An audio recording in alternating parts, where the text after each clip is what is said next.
Hello students, NCERT physics फंडा channel में आपका स्वागत है। मेरा नाम है विक्रम और अभी तक की क्लासेस में हमने इलेक्ट्रिक डाइपोल के बारे में जाना था, उससे रिलेटेड कुछ न्यूमेरिकल भी किए थे। और आज की क्लास में हम लोग जनरली इलेक्ट्रिक फ्लक्स को डिस्कस करेंगे। ओके, इलेक्ट्रिक फ्लक्स को डिस्कस करेंगे। तो आज की क्लास में हम इलेक्ट्रिक फ्लक्स को डिस्कस करेंगे। उसके बाद में इलेक्ट्रिक फ्लक्स से रिलेटेड है गॉस लॉ है, जो कि इम्पोर्टेंट है। तो गॉस लॉ को डिस्कस करने से पहले इलेक्ट्रिक फ्लक्स को डिस्कस करना जरूरी है। और उसके बाद में अगर हमको इलेक्ट्रिक फ्लक्स भी चाहिए उसको डिस्कस करें, तो first of all we have to discuss area vector, कि एरिया वेक्टर क्या चीज़ होती है। तो सबसे पहले हम एरिया वेक्टर डिस्कस करेंगे, उसके बाद में इलेक्ट्रिक फ्लक्स डिस्कस करेंगे आज की क्लास में। ओके, तो देखिए पहला टॉपिक है हमारा आज का है एरिया वेक्टर। क्या चीज़ है? Area vector. ठीक है, तो एरिया वेक्टर की अगर मैं बात करूं तो एरिया वेक्टर बेसिकली क्या है, इसको अगर हम ध्यान से देखें तो ये इस तरीके से है कि कोई भी अभी तक जो भी एरिया हम पढ़ते आए हैं, वो जो एरिया पढ़ा है हमने, वो उस एरिया को हमने स्केलर क्वांटिटी मानी है। जैसे फॉर एग्जांपल अगर यहाँ से हम देखें तो जैसे मान लो सर्कल है, ये सर्कल है, इस सर्कल की मान लो रेडियस है r। तो इस सर्कल का जो एरिया है, कोई पूछता था हमसे तो हम क्या निकाल देते, पाई r स्क्वायर। कहीं इस पे वेक्टर वगैरह नहीं लगाया हमने। ठीक है, तो हम एक एरिया को अब तक स्केलर क्वांटिटी मानते आए थे। जैसे ये एक स्क्वायर है, इसका अगर एरिया लें, जिसकी साइड a है, तो उसका एरिया लेते थे अपन a स्क्वायर, ये एरिया हो जाता था। तो इस केस में हम लोग अभी तक जो 9th 10th तक पढ़ा है हमने अब तक, उसके हिसाब से area is a scalar quantity. पर जैसे ही हम 11th 12th में जाते हैं तो एरिया को हम as a vector quantity treat करते हैं। मैथ्स में पढ़ते हैं हम, 11th या 12th में है वो। ठीक है, तो इसको as a vector quantity treat करते हैं और किस तरीके से लिखते हैं वी विल डिस्कस। ओके, चलिए, तो एरिया को हम अगर एक वेक्टर की तरह ट्रीट करेंगे उस तरीके से देखिए तो क्या बात होती है। सबसे पहले समझिए वेक्टर क्या चीज़ होता है। जैसे मान लो कोई भी वेक्टर है, उसको रिप्रेजेंट करने का, जैसे मान लो कोई भी ए वेक्टर है ना, तो वो बेसिकली होता क्या है, वो होता है उसका मैग्नीट्यूड, उसका उस वेक्टर का मैग्नीट्यूड इनटू उसकी डायरेक्शन, जिसको हम एक कैप से रिप्रेजेंट करते थे।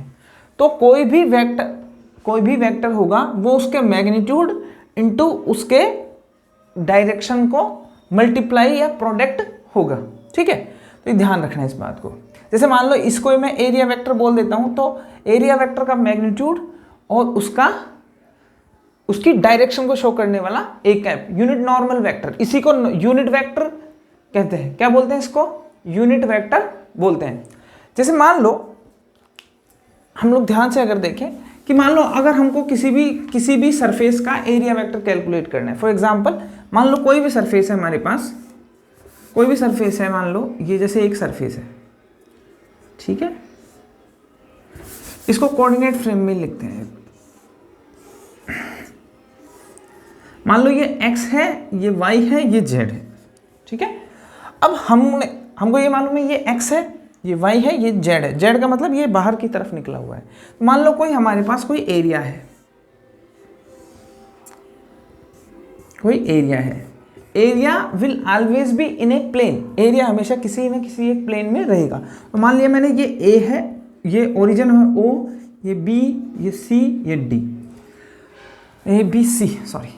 अब ये एक एरिया है जो किस प्लेन में है, xy प्लेन में है, जिसमें जो शेप है वो क्या है, ये a है, a मतलब स्क्वायर शेप का एक एरिया हमने लिया है, एक स्क्वायर लिया है।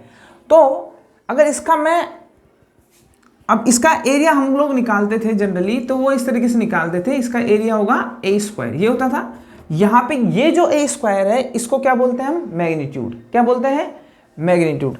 ठीक है, अब कोई भले इसको ऐसे लिख सकता है या फिर इसको ऐसे भी लिख सकते हैं, बस खाली इसके ऊपर वेक्टर नहीं लगाना है। तो ये भी मैग्नीट्यूड को शो करेगा और ये वाली टर्म भी मैग्नीट्यूड को ही शो करेगी। ठीक है, तो यहाँ पे ये वाली जो चीज़ है ना a स्क्वायर, जो अभी तक हम पढ़ते आए थे एरिया निकालने का फॉर्मूले में, वो क्या है, इसका मैग्नीट्यूड है। ठीक है, अच्छा सर पर मैग्नीट्यूड है, तो इसके पास मैग्नीट्यूड तो है लेकिन इसके पास एक डायरेक्शन भी होनी चाहिए। क्या होनी चाहिए? एक डायरेक्शन भी होनी चाहिए। तो डायरेक्शन क्या होगी? हमेशा एरिया वेक्टर की डायरेक्शन है उसको किससे शो करेंगे? ए कैप से। किससे? ये मान लिया कि एरिया वेक्टर की एरिया वेक्टर का मैग्नीट्यूड है, तो ये एरिया वेक्टर का क्या हो जाएगी? डायरेक्शन हो जाएगी। उसको किससे शो करेंगे? एक कैप से। इसी को यूनिट वेक्टर कहते हैं। क्या क्या बोलते हैं? Unit vector. तो हमेशा ये रहेगा, वो हमेशा इस तरीके से रहेगा। ये जैसे ये एरिया है तो इसके हमेशा परपेंडिकुलरली आउटवर्ड रहेगा, मतलब जेड एक्सिस में। जेड एक्सिस भी इधर ही है यहाँ से, तो ये परपेंडिकुलरली आउटवर्ड रहेगा। तो इसकी जो डायरेक्शन होगी, किसी भी जो प्लेन एरिया रहेगा, ओपन सरफेस, क्या कोई भी ओपन सरफेस है उसका जो एरिया रहेगा, अगर उसका एरिया की डायरेक्शन हमको चाहिए तो उसको एक कैप से डिनोट करेंगे, और दूसरी वो परपेंडिकुलर होगी उस प्लेन के, उस एरिया के परपेंडिकुलर। जैसे ये एरिया है तो इसके परपेंडिकुलर रहेगी, इसकी डायरेक्शन ए कैप किधर रहेगी? इधर रहेगी। ये जेड इस वजह से दिखाया क्योंकि ये इधर है, क्योंकि जेड भी इधर है, ये भी इधर है, आउटवर्ड, ये बाहर की तरफ रहेगी।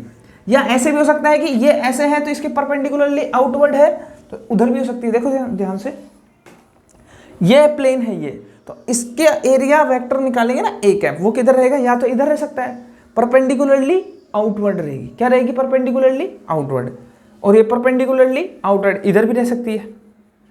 तो दोनों तरफ ही पॉसिबल है इसकी डायरेक्शन। ओपन सरफेस है इसके लिए। ओपन सरफेस मतलब क्लोज सरफेस नहीं है, उसको क्या बोलेंगे? Open surface. तो ये ध्यान रखें आप, ठीक है ना। तो यहाँ लिख सकते हैं to calculate area, to calculate direction of area, to calculate direction of area we have to draw a perpendicular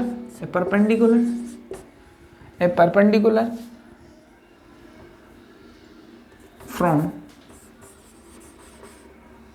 its surface, ठीक है। कि इसकी जो सरफेस है उसकी ये जो सरफेस है, इस सरफेस से परपेंडिकुलर आउटवर्ड ड्रॉ करेंगे, या परपेंडिकुलर ड्रॉ करेंगे, या तो आउटवर्ड कर लो या इनवर्ड कर लो।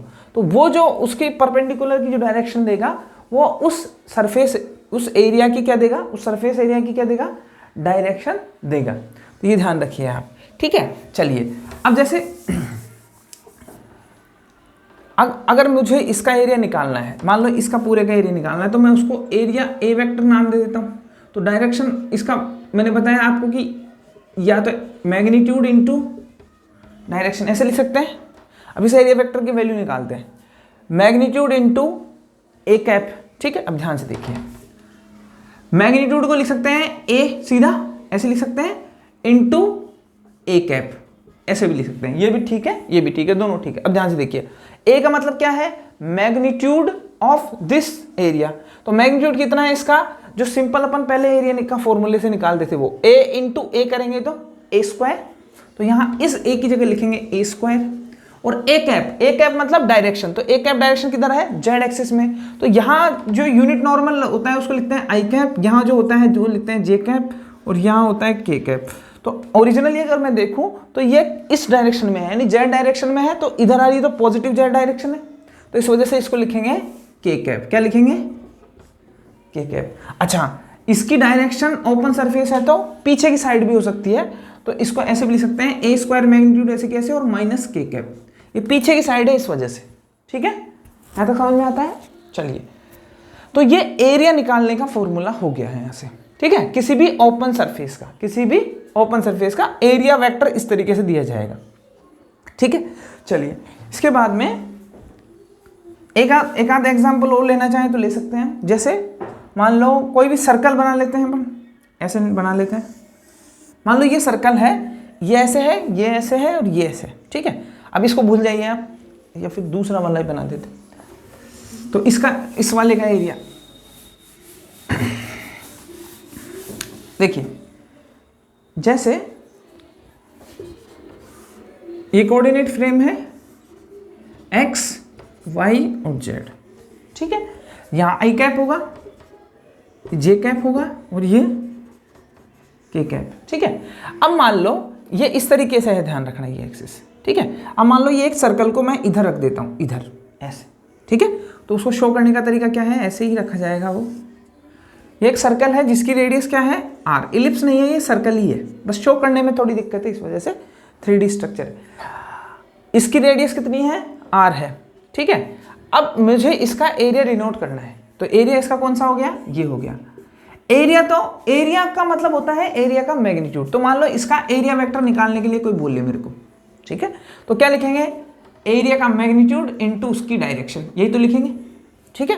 तो इसका मैग्नीट्यूड कितना होता है, जो सिंपल फॉर्मूला होता है वो लिखेंगे pi r square into A cap, क्या चीज, ए कैप, ए कैप की डायरेक्शन लिखेंगे। ए कैप मतलब इस एरिया वेक्टर की डायरेक्शन लिखनी है। तो ध्यान से देखें, तो मैंने क्या बताया, ये ऐसे गोला है, इस तरीके से है ये।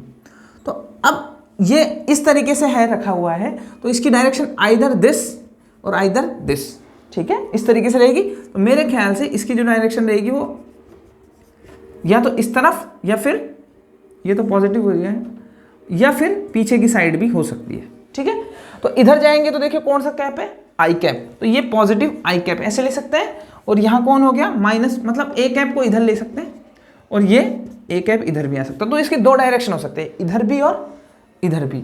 तो इस केस में जो आई कैप लेंगे, अब देखो आई कैप लो या जे कैप लो, एक पिछले वाले में क्या था कि इधर आ रही थी वो इधर, तो हम के है इसके रेस्पॉन्स में, तो के कैप इधर लिखे थे, ठीक है, और पीछे वाले के लिए माइनस के कैप लिखे थे। अभी देखो ये ऐसे है, तो इधर लिखेंगे तो क्या आ जाएगा,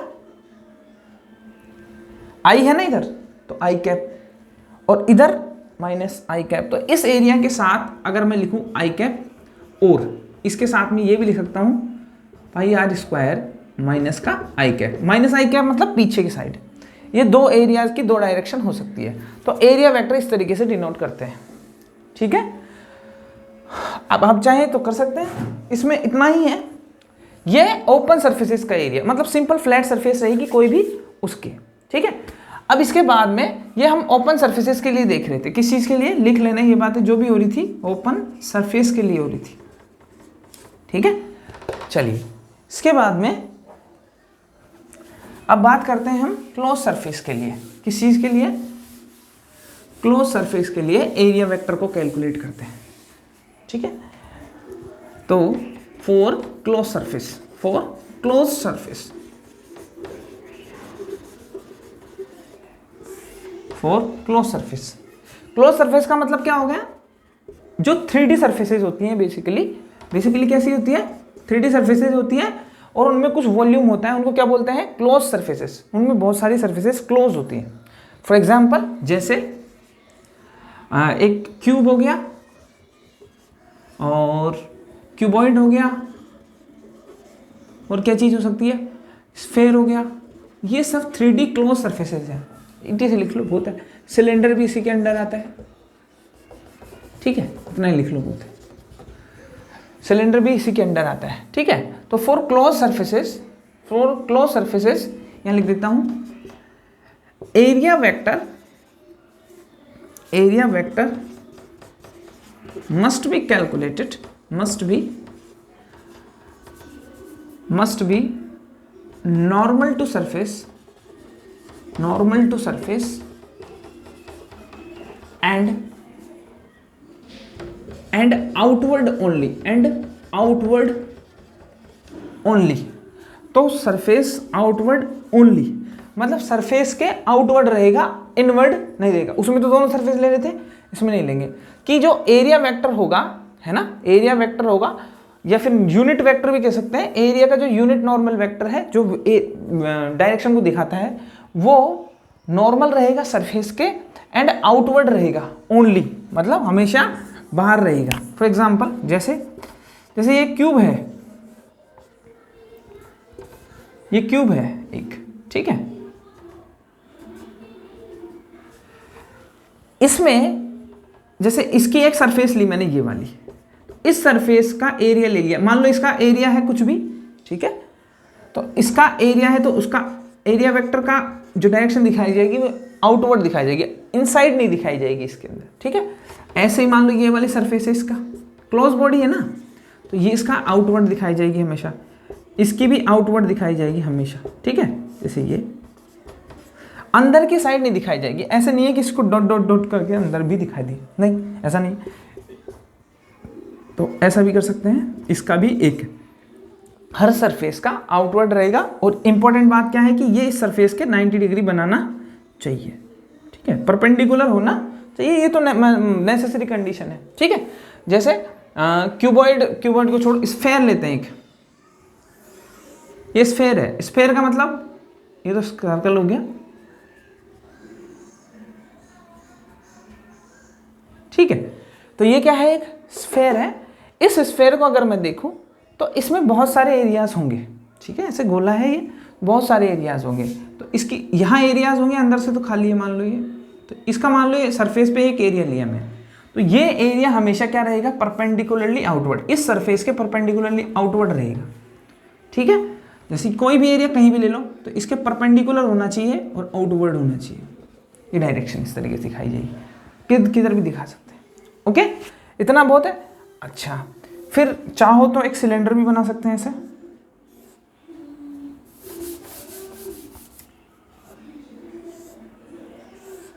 ये इंपॉर्टेंट है, ये पूछता है, ठीक है। तो ध्यान से देखिए इसको, जैसे एक इसमें 3 तरीके की सरफेस है, एक सरफेस ये है, एक सरफेस ये है, और एक सरफेस ये गोली है, गोल वाली, जैसे ये वाला है ना, एक सरफेस ये है, एक सरफेस ऐसी अगर इधर भी बंद होता है, जैसे एक सरफेस ये हो गई, एक सरफेस ये हो गई, ठीक है, और एक ये गोल वाली हो गई, तो हमेशा इसके परपेंडिकुलर आउटवर्ड, इधर से परपेंडिकुलर आउटवर्ड, तो ये वाली परपेंडिकुलर आउटवर्ड इधर से एरिया लेंगे, एक है इसकी डायरेक्शन, इस एरिया की डायरेक्शन है, ये 2 एरियाज हैं, इनकी डायरेक्शन ये है। अब इसमें देखो, इसमें जैसे यहाँ से एक एरिया लेंगे तो इस तरीके से तो जाएगा, तो यहाँ से कभी भी कोई भी एरिया लेंगे तो परपेंडिकुलरली आउटवर्ड इस तरीके से लेंगे उसकी, अगर इधर से लेंगे तो परपेंडिकुलरली आउटवर्ड ही लेंगे। अंदर की साइड इन इसकी डायरेक्शन शो नहीं करनी है, ये इसकी डायरेक्शन ऐसे ऐसे हर तरीके से, ठीक है। तो क्लोज सरफेसेस के लिए जो एरिया वेक्टर है, जो एरिया का यूनिट वेक्टर बना रहे हैं हम, जो डायरेक्शन शो करेगा वो हमेशा परपेंडिकुलर होगा और आउटवर्ड होगा, ठीक है। तो इसका ध्यान रखें आप, ठीक है। और वो फॉर्मूला ध्यान रखें कि एरिया वेक्टर को रिप्रेजेंट कैसे करते हैं, A vector must be mod of A vector, जिसको हम ए भी लिख देते हैं, जो मैग्नीट्यूड है, इनटू ए है, ये ध्यान रखना इंपॉर्टेंट है, ठीक है। चलिए यहां तक समझ में आता है। अब इसके बाद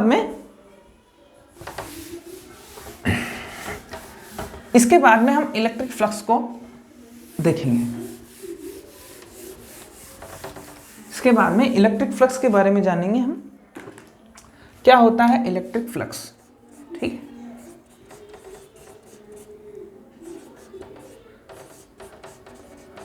इलेक्ट्रिक फ्लक्स, तो इलेक्ट्रिक फ्लक्स की अगर मैं बात करूं तो ध्यान से देखिए कि कोई भी मान लो कोई भी चार्ज है, ठीक है, एग्जाम्पल कोई भी चार्ज है, उससे मान लो ऐसे इलेक्ट्रिक फील्ड लाइंस निकल रही है, बहुत सारी निकलेगी, ठीक है। अब मान लो मैंने यहां कोई एरिया रखा था पहले बीच में,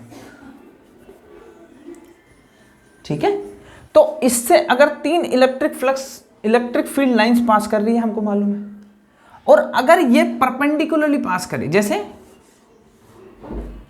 ऐसे बिल्कुल परपेंडिकुलरली, ये ऐसे रखा है तो इसके आर पार ऐसे जाए, ठीक है, परपेंडिकुलरली अगर पास करती है, ठीक है। तो इलेक्ट्रिक फील्ड लाइंस अगर इसको परपेंडिकुलरली पास करती हैं तो उसको क्या बोलते हैं, इलेक्ट्रिक फ्लक्स बोलते हैं। क्या बोलते हैं, उसमें से पास होने वाला इलेक्ट्रिक फ्लक्स बोलते हैं। तो total electric flux is nothing but total number of electric field lines that passes through a plane area, ठीक है, which is perpendicular to electric field lines, ठीक है। तो उसको क्या बोलेंगे, इलेक्ट्रिक फ्लक्स बोलेंगे। अब इंपॉर्टेंट बात क्या है कि वो परपेंडिकुलरली पास करेंगी तो 100% पास करेगी, ठीक है। तो यहां से इसको हम एक बार इसकी डायरेक्शन वो लिखते हैं,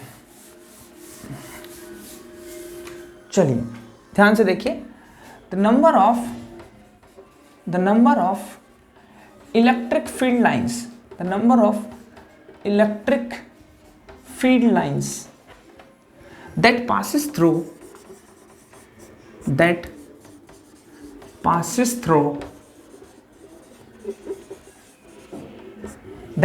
through an area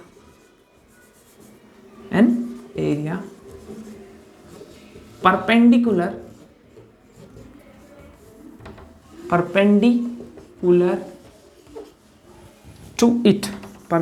to it, मतलब the number of electric field lines that passes through an area perpendicular to it, मतलब कि जितने भी number of electric field lines किसी एरिया से पास करती है और परपेंडिकुलर होती हैं उसके, तो उसको उसमें से पास होने वाला क्या बोलते हैं? फ्लक्स बोलते हैं। क्या बोलते हैं? फ्लक्स बोलते हैं। ठीक है, तो ध्यान से देखिए, इलेक्ट्रिक फ्लक्स का जो सिंबल है उसको फाई से शो करते हैं। किससे? फाई से। ठीक है, चलिए, तो जो फाई है डिपेंड करता है, फाई डिपेंड्स ऑन, तो फाई डिपेंड करेगा किस किस पे?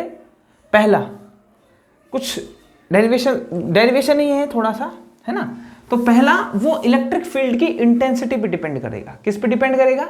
Intensity of electric field.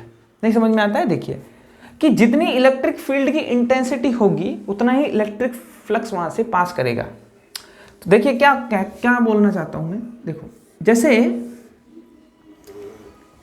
एक एरिया ये है, ठीक है, अब बिल्कुल सेम एरिया बना रहा हूं, ऐसा ही है ये। ठीक है, ध्यान से देखिए, इतना एरिया ले लेते हैं।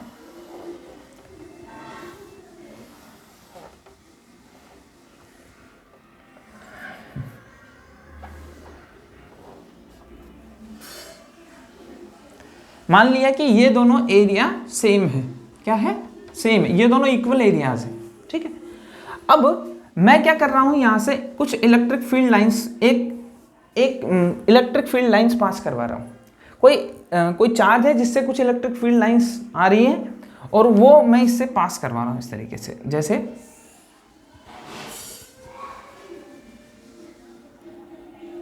इस तरीके से।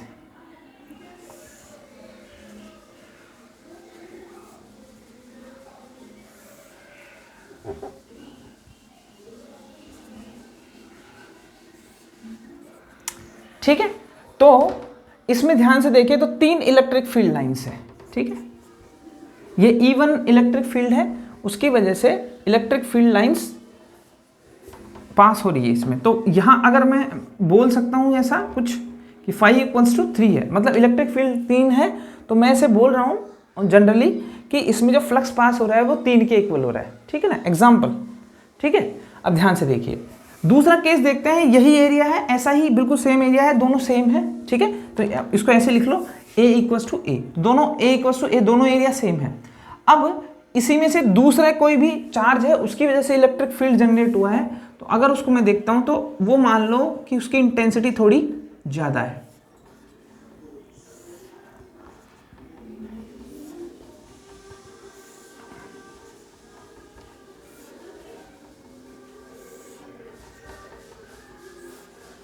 ठीक है, दोनों का एरिया सेम है, इलेक्ट्रिक फील्ड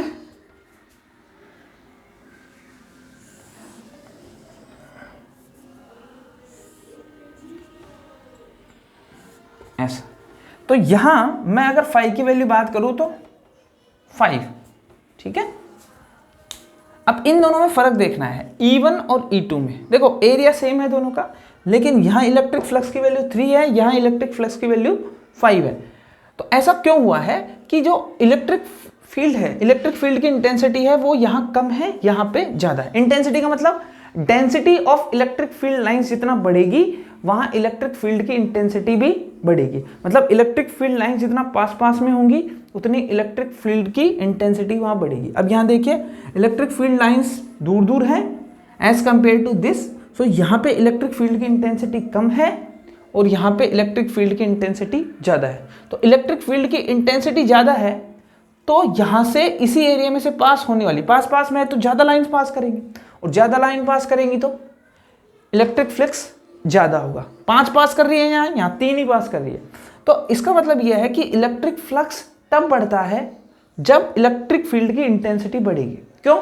इलेक्ट्रिक फील्ड की इंटेंसिटी बढ़ने का मतलब यह है कि इलेक्ट्रिक फील्ड लाइंस पास में आ जाएगी, और पास में आ जाएगी, इसका मतलब क्या है कि इलेक्ट्रिक फ्लक्स बढ़ेगा। तो हम लोग ये बोल सकते हैं कि जो इलेक्ट्रिक फील्ड की इंटेंसिटी है, मतलब इलेक्ट्रिक फ्लक्स है, वो डायरेक्टली प्रोपोर्शनल है इलेक्ट्रिक फील्ड की इंटेंसिटी के। किसके? इलेक्ट्रिक फील्ड की इंटेंसिटी के।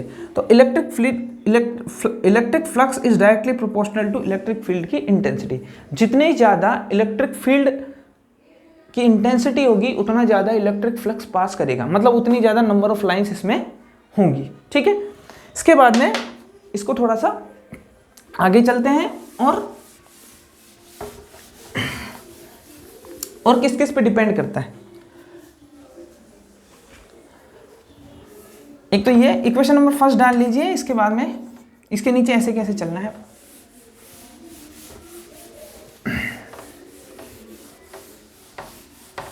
ठीक है, अब ध्यान से देखिए। अब दूसरा चीज क्या है, फाई डिपेंड कर सकता है एरिया पे। जो एरिया है अगर उसमें कुछ चेंज होता है तो इलेक्ट्रिक फ्लक्स के बिना चेंज हुए भी, इलेक्ट्रिक फील्ड की इंटेंसिटी के बिना चेंज हुए भी इलेक्ट्रिक फ्लक्स में चेंज हो सकता है। क्या बोलना चाहता हूं, ध्यान से देखिए। जैसे मान लो कोई एरिया है, ठीक है, ये एरिया है कोई ऐसा। अब इस एरिया से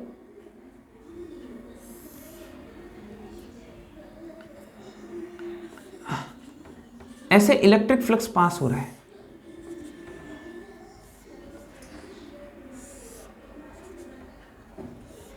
परपेंडिकुलरली,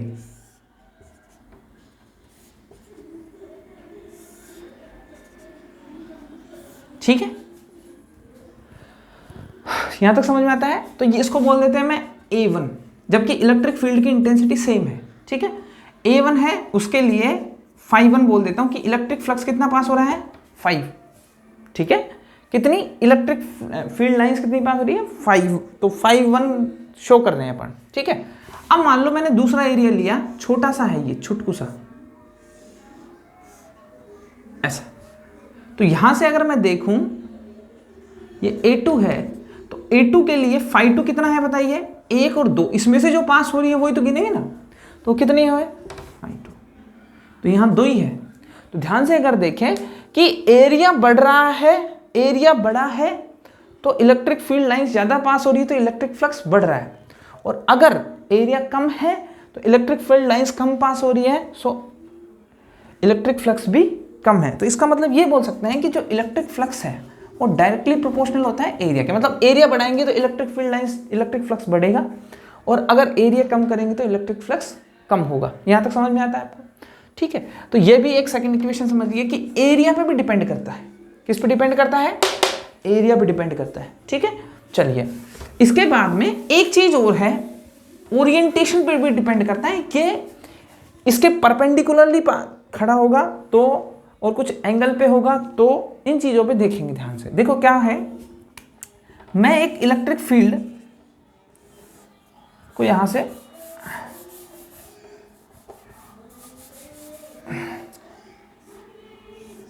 ये एक प्लेट है,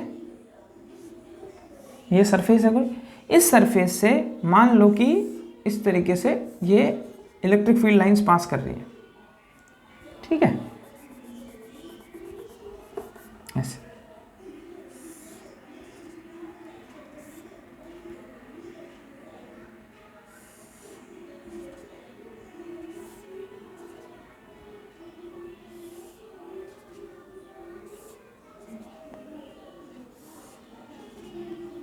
ऐसे मान लिया मैंने, परपेंडिकुलरली पास कर रही है। ठीक है, अब ध्यान से देखिए। अब मान लो इसी सरफेस को मैं ऐसे गिरा देता हूं, इसका इस ओरिएंटेशन को समझने की कोशिश करना। ये तो इस तरीके से है और ये इस तरीके से है। ठीक है, अब इसमें से तो ये ऐसे ऐसे ऐसे पास हो जाएगी, लेकिन इसको ऐसे पटक दूंगा तो ये सब, जैसे ये, इसको अगर मैं आगे बढ़ाऊं तो ये ऐसे इस तरीके से पास होगी। इसको स्ट्रेट लाइन भी कर दूंगा तो ये इसके ऊपर से गुजर जाएंगी ये, ठीक है, ऐसे ऊपर से नीचे से गुजर जाएगी। अब ध्यान से अगर देखूं, मान लो अब इसको थोड़ा अगर हम देखें तो इस केस में देखते हैं, ये कौन सी चीज है, इलेक्ट्रिक फील्ड है, तो electric field is a vector quantity. अगर इस केस को हम देखते हैं तो इलेक्ट्रिक फील्ड की जो डायरेक्शन है वो इस तरफ है, इलेक्ट्रिक फील्ड ये है, तो इलेक्ट्रिक फील्ड तो इधर ही जा रहा है, इलेक्ट्रिक फील्ड की डायरेक्शन किधर है, इधर है। अच्छा ये वाला क्या चीज है, या ये वाला है ना, ये एरिया इस तरीके से। अब इस एरिया का अगर मुझे area vector, unit normal vector निकालना है जो कि डायरेक्शन दिखाता है, तो उसको कैसे निकालेंगे, इसका जो यूनिट वेक्टर है जो कि डायरेक्शन दिखाता है, ठीक है ना, मान लो इसका एरिया ए है, क्या है इसका एरिया ए है, तो इसका यूनिट नॉर्मल वेक्टर अगर मैं निकालूं तो वो किधर होगा, उसकी डायरेक्शन भी इधर ही तो होगी, या तो इधर होगा या इधर होगा, दोनों में से एक होगा, या तो इधर होगा या इधर होगा। अभी मैं इधर ही ले रहा हूं, ठीक है। तो ध्यान से अगर मैं देखूं तो दोनों के बीच में एंगल कितना है, 0। तो एरिया वेक्टर और इलेक्ट्रिक फील्ड के बीच में जो वेक्टर है, मतलब एरिया वेक्टर के बीच में और इलेक्ट्रिक फील्ड के बीच में जो वेक्टर है, वो जो एंगल है वो 0 है। तो उस एंगल को मैं मान लेता हूं, इन दोनों के बीच में जो एंगल है ना वो 0 है, तो थीटा मानता हूं, उसको कितना है, वो 0 है, ठीक है। अब दूसरा ओरिएंटेशन इसके लिए देखते हैं, है ना, दूसरा ओरिएंटेशन है ये। तो अगर मैं इसको देखूं तो ये ऐसे लेटा हुआ है, इलेक्ट्रिक फील्ड तो इधर ही है ना, इसके लिए तो इलेक्ट्रिक फील्ड की डायरेक्शन तो इधर ही है, ये तो इधर ही जाएगी, लेकिन ये जब लेटा हुआ है तो इसके परपेंडिकुलर आउटवर्ड या तो इधर या इधर, तो ये मेरे ख्याल से इस पे जो डायरेक्शन ए कैप की बनेगी वो इस तरीके से बनेगी, ए कैप, इसको अगर मैं लेटा देता हूं तो सही बात है। तो अगर मैं ध्यान से देखूं कि इन दोनों की डायरेक्शन के बीच में एंगल बन रहा है 90 डिग्री, क्या बन रहा है, 90 डिग्री, तो मैं ये बोल सकता हूं यहां से कि जो थीटा इस केस में है, इस वाले केस में थीटा है वो है 90 डिग्री, किस किस के बीच में, between E vector and A vector, E vector और ए वेक्टर के बीच में जो एंगल है वो कितना है, 90 डिग्री है, ठीक है। यहां तक समझ में आता है आपको। अब ध्यान से अगर हम देखें तो ये वाला जो केस है, अच्छा एक चीज और है कि अगर थीटा 0 है और यहां थीटा मैक्सिमम है, ठीक है, इस केस में बताइए कितनी लाइंस इससे पास हो रही है, 1 2 3 4 5, ठीक है, और इस केस में कितनी लाइंस पास हो रही है इससे, सब आर पार। तो यहां फाई की वैल्यू है वो 0 है, यहां फाई की वैल्यू 0 है तो मिनिमम है, मिनिमम पास कर रही है। यहां फाई की वैल्यू 5 है जो कि मैक्सिमम है, कितनी है, मैक्सिमम। अगर इसका मतलब यह है कि if theta equals to 0 then phi equals to maximum, ठीक है। इफ, इसका मतलब क्या हो गया, if theta equals to 90 degree then phi equals to 0, मतलब अगर थीटा मिनिमम है, इन दोनों को देखो ध्यान से, थीटा मिनिमम है 0 है, थीटा मिनिमम ही तो है यहाँ इस केस में, तो थीटा मिनिमम है तो फाई मैक्सिमम है, और फाई थीटा मैक्सिमम है तो फाई मिनिमम है। तो हमको साइन कोस 10 में से, साइन कोस 10 में से ऐसा कोई वो देखना है जिसमें अगर थीटा की वैल्यू मिनिमम रखूं तो उसका रिजल्ट है वो मैक्सिमम आए, ठीक है। ध्यान से देखिए क्या कहना चाहता हूं। तो अगर ध्यान से देखिए, जैसे साइन 0 है और साइन 90 है, दो ही रख लेते हैं, तो साइन 0 की वैल्यू कितनी होती है, 0, साइन 90 की वैल्यू 1। तो यहां देखिए अगर ये मिनिमम है तो ये भी मिनिमम है, ये कम है तो ये भी कम है, ठीक है। यहां ये ज्यादा है तो ये भी ज्यादा है, इससे तो बड़ा ही है ना ये, लेकिन कोस में इसके साथ उल्टा है, कोस 0 रखूंगा तो ये 1 और कोस 90 रखूंगा तो ये 0। तो इसका मतलब देखिए ये थीटा ही तो है, तो थीटा मिनिमम है तो ये जो रिजल्टेंट आया है फाई ये मैक्सिमम है, तो थीटा 0 है तो फाई मैक्सिमम है, और थीटा मैक्सिमम है तो फाई मिनिमम है। तो इसका मतलब ये हो गया कि ये इसके कोस के परपेंडिकुलर, कोस के रेफरेंस में होगा, मतलब ऐसे कह सकते हैं कि फाई है ना, फाई डायरेक्टली प्रोपोर्शनल होगा कोस थीटा के, मतलब कि ये इसका ई और ए के बीच में, ई वेक्टर और ए वेक्टर के बीच में जो एंगल होगा थीटा, ठीक है, उसका अगर मैं कोस कर दूं, उसका अगर मैं कोस कर दूं तो वो डायरेक्टली प्रोपोर्शनल होगा किसके, फ्लक्स के, जो उसमें पास होने वाला है उसके। ठीक है, तो ये ध्यान रखना। तो अगर हम तीनों को मिलाएं, अगर हम तीनों कॉन्सेप्ट्स को मिलाएं तो बाई इक्वेशन 1, 2 एंड 3 क्या बोल सकते हैं, phi is directly proportional to E A cos theta, ऐसे लिख सकते हैं। अब ये डायरेक्टली प्रोपोर्शनल को हटाएंगे तो के ई ए कॉस थीटा, हम यहाँ पे के इक्वल्स टू 1 होता है, ठीक है, तो यहाँ फाई इक्वल्स हो जाएगा ई ए कॉस थीटा, ये इंपॉर्टेंट है, ठीक है। ये कॉस थीटा, ये थीटा के किसके बीच में है, ई वेक्टर और ए वेक्टर के बीच में, ठीक है। अब ध्यान से अगर देखें, मिटा देता है इसको,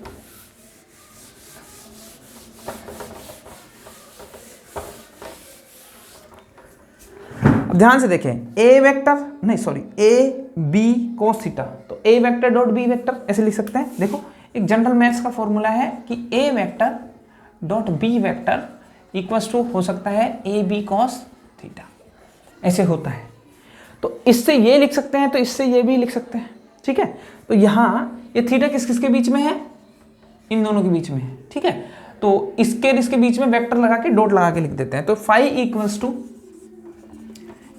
ई वेक्टर डॉट ए वेक्टर, इसको ये इसकी vector sorry E A cos theta है और E vector dot A vector, तो दो क्वांटिटीज ऐसी हैं जिनका अगर डॉट प्रोडक्ट निकल रहा है, जिनका अगर डॉट प्रोडक्ट निकल रहा है तो उनको क्या बोल सकते हैं अपन, स्केलर क्वांटिटी। तो ये जो इससे जो रिजल्टेंट आएगा ना, ये वाला फाई, ये एक स्केलर क्वांटिटी होगा, स्केलर क्वांटिटी होगा। तो फाई यानी electric flux is a scalar quantity, it does not have any direction, any specific direction. तो फाई, ये जो इलेक्ट्रिक फ्लक्स है एक स्केलर क्वांटिटी है because it is a dot product of two vector quantities. Okay, तो यहां तक समझ लीजिए आप। ये कॉस थीटा वाला नहीं समझ में आया तो थोड़ा अच्छे से देख के फिर समझना, ठीक है। ओके, चलिए अब इसको थोड़ा विजुलाइज करने की कोशिश करते हैं। यहां तक हो जाता है इसका कंप्लीट है काम। अब इसको थोड़ा विजुलाइज करने की कोशिश करते हैं कि क्या बोलना चाहता है, ठीक है।